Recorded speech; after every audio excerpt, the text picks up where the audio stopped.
Your liver processes over 500 essential functions to keep you alive, acting as the primary filter for every chemical that enters your bloodstream. But today, millions of these filters are quietly failing, suffocating under thick layers of fat. The frustration for many people is that they believe they are eating a healthy diet. They consume daily bowls of oatmeal, fresh blueberries, and dark leafy greens, yet their blood work shows their metabolic health is actively declining. This disconnect stems from the illusion of the superfood. Marketing campaigns suggest that if your liver is congested, you simply need to consume a specific antioxidant powder or exotic berry to clear it out. The math of human metabolism does not work this way. You cannot out-supplement a toxic diet by piling more food on top of it. Imagine a polluted lake where all the fish are dying from chemical runoff. Pouring a bucket of liquid vitamins into that lake will not save a single fish. Healing only begins when you stop pouring in the poison. Healing a fatty liver is exclusively a subtractive process. Searching for an additive cure guarantees that the disease will continue to progress. The compulsion to add a superfood to fix a problem is rooted in an allopathic mindset. This is the belief that if you have a symptom, you simply take a remedy to block that symptom and get relief. Blocking a symptom does not improve biological function. Because nothing is actually repaired, the heavy organ damage continues unnoticed beneath the surface.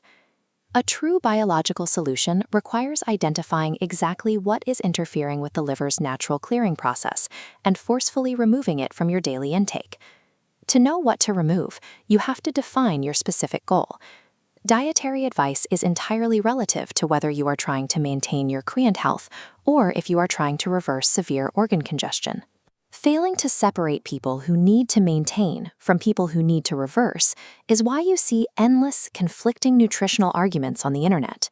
What serves as perfectly fine maintenance fuel for an insulin-sensitive athlete acts as metabolic poison for someone with a congested liver. To clear the congestion, we have to look at how the liver acts as a strict biological bottleneck. Certain substances can only be processed by this one specific organ. This diagram shows the liver's limits, processing fructose, alcohol, and toxins. Because the liver exclusively processes fructose, eating large portions of fruit rapidly overwhelms this pathway. The liver becomes congested.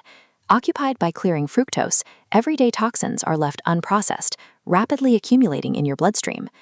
We are conditioned to view all fruit as a health food because it contains natural vitamins. If your liver is actively diseased, you must sacrifice the marginal vitamins found in heavy fruit portions to clear the primary processing bottleneck. We have to apply this same logic to complex carbohydrates, widely promoted as heart-healthy, such as whole grains, oatmeal, and beans. The idea of a slow carb is largely a myth for someone with a congested organ. To a fatty liver, there is virtually no biological difference between brown rice, white flour, and pure glucose once digestion is complete.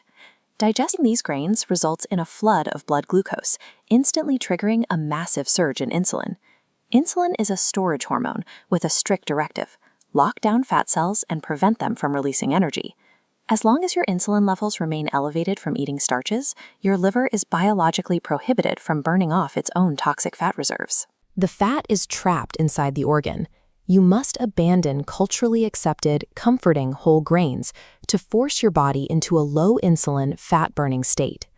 For decades, nutritional guidelines demonized the natural saturated fats found in dairy and meat as the primary cause of modern disease. That focus ignored the actual modern threat: highly processed polyunsaturated fats, heavily marketed as vegetable or seed oils. These heavily processed polyunsaturated molecules are incredibly unstable. When these seed oils are exposed to the intense heat of commercial fryers, they rapidly break down, becoming highly oxidized and highly toxic.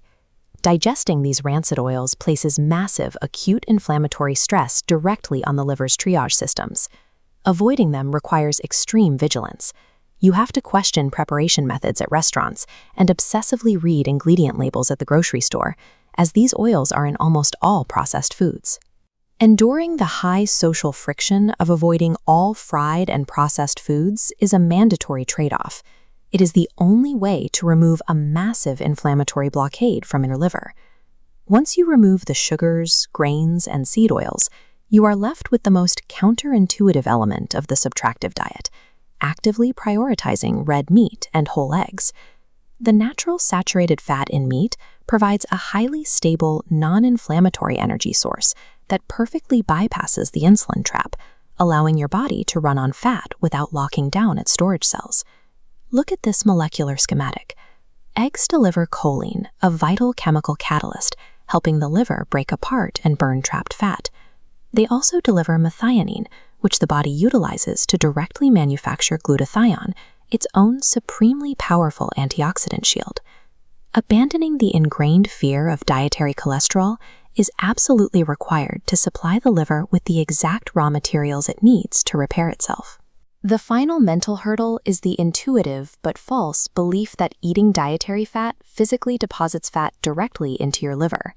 The biological reality is biotransformation. When you consume excess sugar and starches, your body actively manufactures its own saturated fat out of that carbohydrate fuel. A liver full of saturated fat is the end symptom of chronic insulin resistance. It is not the cause of it. To drain the organ, you must cut off the supply of excess carbohydrate fuel to the body's internal fat factories. Liver fat is exclusively created by a biological state of overwhelm. Fearing natural dietary fat while continuing to eat excess carbohydrates is biologically backward. This metabolic decision matrix illustrates exactly why nutritional advice feels so contradictory. Your exact rule set is determined entirely by which segment you fall into. If you are in the reverser segment, meaning you are insulin resistant, your protocol is absolute elimination. You must remove grains, sugars, high fructose fruits, and seed oils to force a drop in insulin. The trade-off is harsh. Accepting severe social inconvenience and daily dietary friction is the only mathematical way to reverse the disease. If you are in the maintainer segment, you have more flexibility.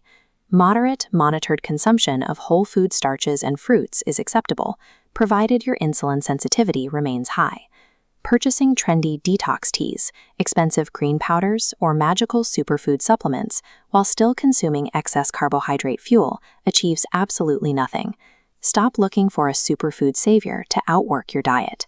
The human liver knows how to heal itself, but only after you stop actively poisoning it.